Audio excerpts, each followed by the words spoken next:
লিখিয়ে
आइए। हाँ बोल रहा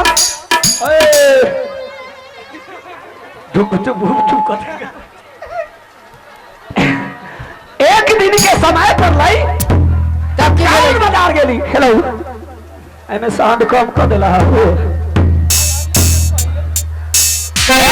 के समय पर लाई आगे त कौन बाजार गेली बोलो आए करजाले सब बाजार आगे आइए करजाले के कमेटी हरियरपुर वह हरियरपुर बाजार तो वहां जाके की भेला तब की भेला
कते भेलाई साढ़े सात भेले क्या 7.5 गो रुपया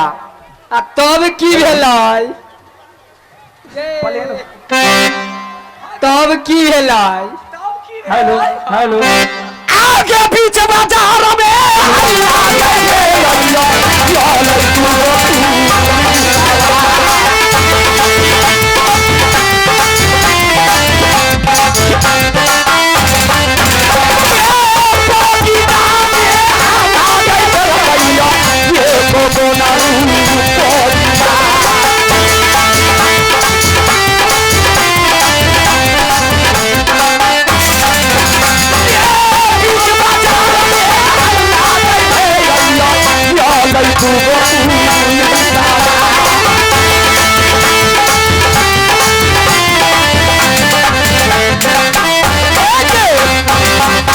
आइए पॉकेट में हाथ डलकई आगे पाई नहीं निकल ये मर्दावा सके सुखले फुटाने आगे ये देखे छी जींस पहने ऊपर से टी शर्ट पहने अब बाजार खसो के गो रुपया होते जेबी में से होना है आगे तब की भेलाई की भेलाई आगे बांध के त लो गेलै हां केना के केना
खाए में बड़ निमन लगलो साझे से रहलिए कहे छे करजाले चौको हां की कहिया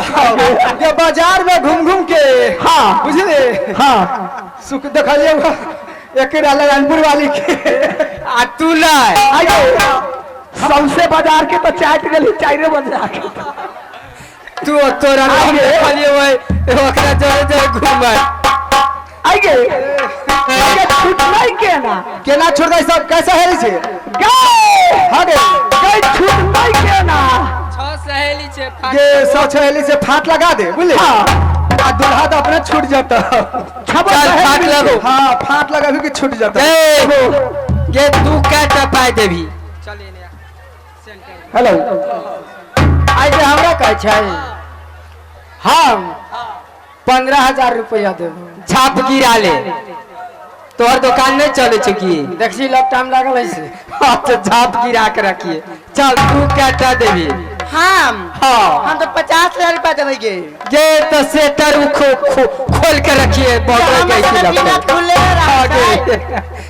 तू क्या देवी हमार दुकाने नहीं चली हो 20,000 रुपया देव एक छोटकी के दुकान चली है भर दिन भर अच्छा हो तू सेटर खोल के रखिए कहीं तोरो लेतो आकरा पूछी आगे मेदिनीपुर के बेटी आवल के टोटी आ छुई त कब कब उठी तू क्या देवी ये हमरा पूछे छै हाँ गए हमरा तो पूछबे न करिए तू बुझले कैला बोल कैला ये पुपरी थाना जो हो हाँ ब्लॉक ला हाँ हम चलो बुझले हाँ बारा बाबू के पटिया के न पता ना बड़ा बाबू ना ये यो पट के सुन के लड़ा सुन बुझले आइए पतौना के बारा बाबू पुपरी में ना बुझी आई के बहुत बड़ा बाबू का पटिया ले छी ना पटिया गथी जे गाड़ी लगा के जे रहलो ठड़ा भेल बुझले तहि लग क्या यार पेटू पटू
इसी पर आगे वृंदर मिस्त्री हरियरपुर निवासी उन श्रीमान की तरफ से 21 रुपए की पुरस्कार है और मेरे पास नमस्कार है बार बार नमस्कार करती रहूंगी और श्रीमान जी को मैं क्या कहती हूँ फिर इसी पर आगे मिथिलेश ड्राइवर ग्राम सोसोला निवासी उन श्रीमान जी की तरफ से 11 रुपए की पुरस्कार है और मेरे पास नमस्कार है बार बार नमस्कार करती रहूंगी और श्रीमान जी को मैं क्या कहती हूँ ए सहेली हाय सहेली क्या कही हो क्या कहे के परी ना अरे सैया ड्राइवर